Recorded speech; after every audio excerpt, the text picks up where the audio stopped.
there, I'm Courtney, and I'm going to teach you guys how to make some French knots.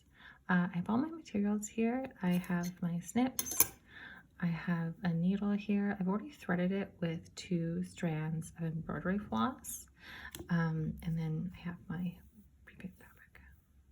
Okay, so what I'm going to do is do this cute little trick of winding the end of the thread around my needle and pulling it through to create a knot at the end. If you end up with a longer tail, you can just go ahead and snip that off because you don't want it getting caught up in your French knot. They can be a little finicky. So all I'm going to do to create a French knot is pull the thread all the way through, and you can put this down on a surface to make things easier for you. You're going to wrap the thread around your needle 3 times, and you're going to want to put your needle through close but not through the same spot as you came up. Now hold this taut but not too tight, because if you hold it too tight you won't be able to get your needle through. Pull through, holding it the whole time, and just let the thread slip through. As you can see, we have created our first French knot.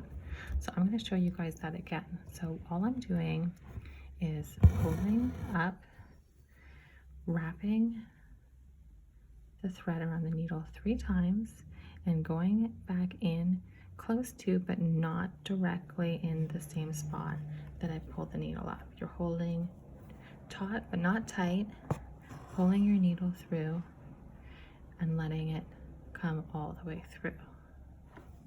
Okay, one more time. Pull up, wind your needle 3 times, go back through close to but not directly in the same spot that you came up, hold it taut but not too tight, and pull all the way through. After you're done, you just flip it over, make a knot. I like to make 2 knots to make sure that it holds tightly. And give it a snip. Ta-da! Some French knots.